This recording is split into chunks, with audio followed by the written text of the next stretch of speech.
Beginning transmission. This is the audio log of Dr. Cool, 05 Council member, as well as Supreme Commander of Mobile Task Force Alpha 1, also known as the Red Right Hand. Hello everyone. Today I have another special little audio request for an SCP reading. One of our Mobile Task Force members from Alpha 3, known as Snowpatch 2003, has requested this SCP reading for a while now, and unfortunately I haven't just been able to get around to it. One in part for being too busy and maybe a little bit lazy on the side. However, I've decided to get on to it for today. So, here we go. Item number SCP-666. Object Class Euclid. Special Containment Procedures. SCP-666 is to be stored in a monitored closed vault at all times at Site 73 in the Tibetan Mountains. Guards are to be changed weekly and must pass a background check before being assigned to their post, and proving free of drug and alcohol addiction.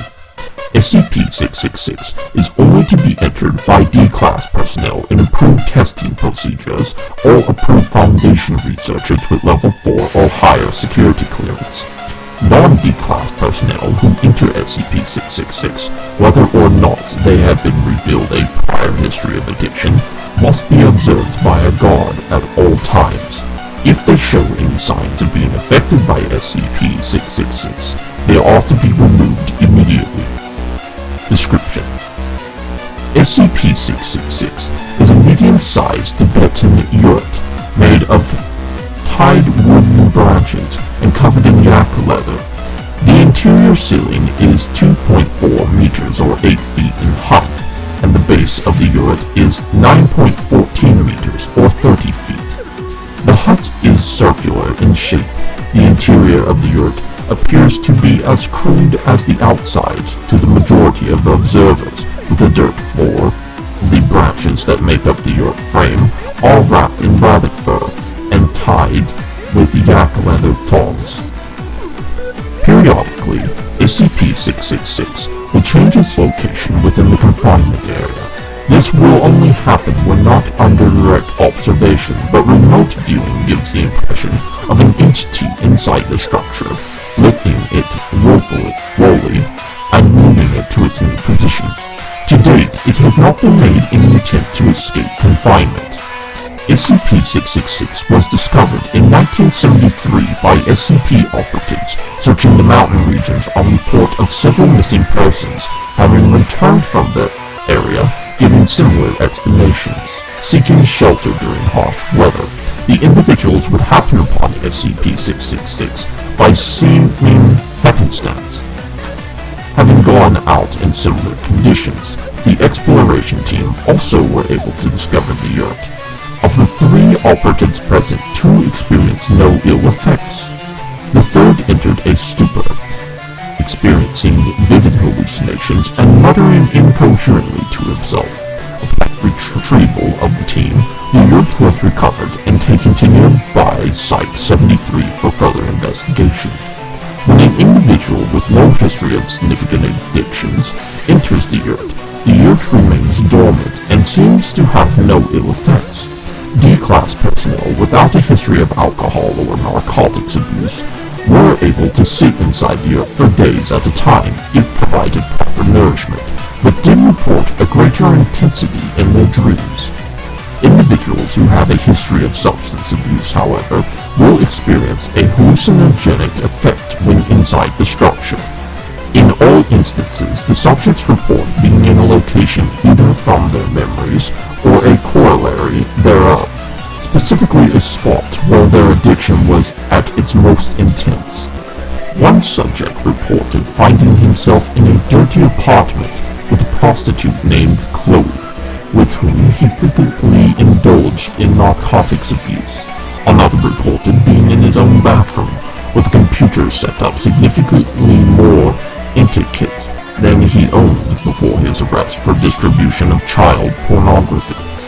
During these hallucinations, subjects report that they are confronted by an individual referred to as SCP-66-1. Description SCP-666-1 vary wildly from person to person with no commonality to race, gender, or appearance beyond being typical for the surroundings. SCP-666-1 will indulge the subject in their personal addictions, although at the start they will have a passive-aggressive attitude. As time progresses, however, the subject is encouraged to indulge further while simultaneously being encouraged to stop.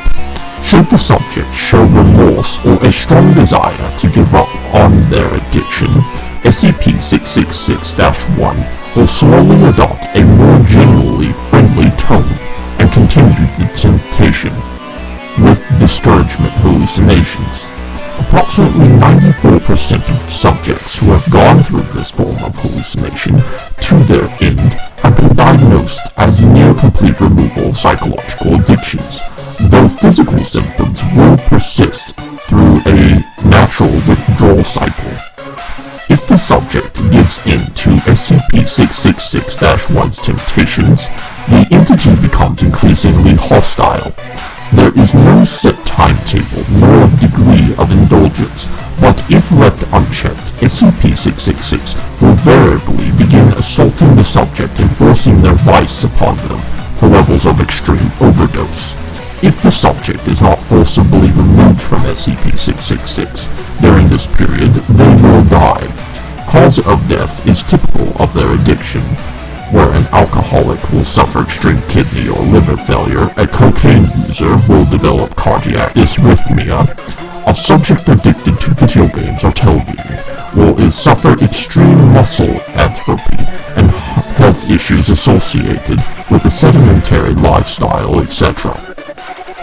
To date, there has been no clear connection between who will and who will not succumb to SCP-666-1. The working hypothesis is that it is simply a matter of the individual's willpower and conviction. All attempts to directly interview SCP-666-1 have failed, with the entity either redirecting the conversation or bluntly refusing to answer. The only statement that reveals anything is its nature was a single instance of, "We're not important here, it is all about you." This indicates that there are either multiple entities attached to SCP-666, or there are additional instances of SCP-666 in the world. Investigation is ongoing in whether similar stories arise. Should another instance of SCP-666 be discovered, it is to be transferred immediately to Site-73. Now, addendums. Addendum SCP-666-1.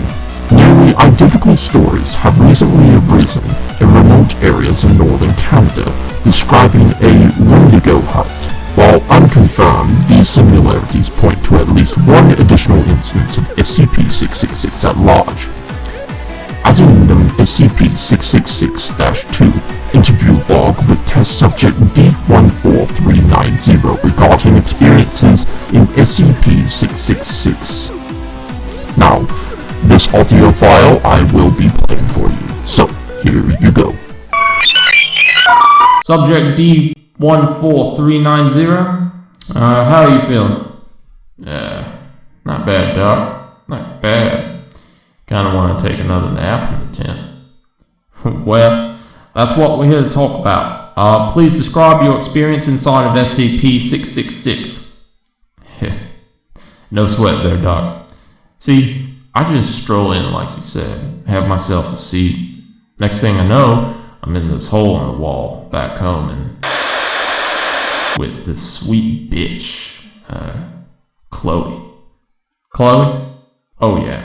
She was pricey and she wasn't the best looking trick south of Kennedy.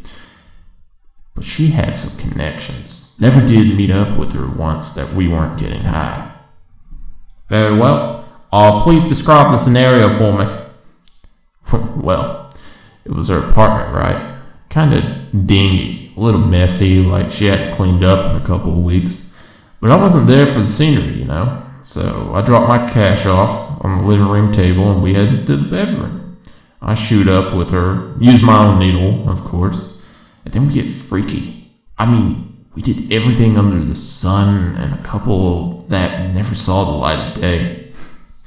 She knew positions I never did, and had drugs I hadn't even heard of. About halfway through, I needed to pick me up, so I snorted a couple of lines of Colombian off her ass and... Okay, stop. I think that's enough, D14390. For the sake of brevity, please keep the rest of your testimony in regards to the anomalous entity SCP-666-1. The what now? The person who tempted you in your hallucinations. Oh, right. Well, it was about the time that she was offering me this opium shit. She said she got it off Chinaman. The whole time she'd been saying stuff in kind of a funny way, like those what you wanna call them? Back-faced comments? You mean backhanded compliment? Yeah, that's the stuff. Well, I started taking a couple of pills off the opium, and I'm feeling mellow, but she's just glaring at me, right? So I ask what's up, and she hauls off and punches me in the face. Not like this fragile little crack whore would either. I mean, I thought I was going 10 with Tyson right about now. She starts screaming at me, calling me weak, saying I'm pathetic, just giving in, you know, bitch shit. So I kick her in the chest, and that's when shit got weird. Next I know, she's on me, and I'm on the ground. Her arms are around my throat. Her eyes get huge and bloodshot and shit. I feel like her nails are digging into the side of my neck. And hand to God, Doc, she was shooting shit into me. You're saying SCP-666-1 was injecting you with heroin through her nails? Not sure what it was, but it burned and it felt good at the same time. And there weren't nails no more. It was like big cat claws, right? And she's still yelling at me, but her mouth is getting bigger and bigger, like her jaw's stretching out. And her teeth just keep getting sharper and bigger, like she's about ready to eat my head. Even as blasted as I was, that was some freaky shit, and I started screaming. And that's when the gods pulled you out of the tent? Yeah, seems I wasn't just freaking out in the dream. Weird shit was about 5 seconds after I get pulled out. I hear Chloe's voice again. But it's all low and growly, and it sounded like she said, "You can't stop." Thank you, D14390. I just have one last question. After all this, you said you wanted to go back in? Why? Well, it's simple, right? She was scary and all, but man, I've never been that high in my life. And with that shit that goes on in this place, I figured I'm not long for this world anyway. So I may as well go out with a smile, right? Alright, well, I hope that was enjoyable for you somewhat. Anyway, note, following the interview, D14390 repeatedly volunteered for additional testing with SCP-666. Dr. Lannis finally relented. D14390 began screaming approximately 3 seconds after entering the hallucinatory state and expired from cardiac arrest less than 1 minute later. Alright, well, that is the article file for today.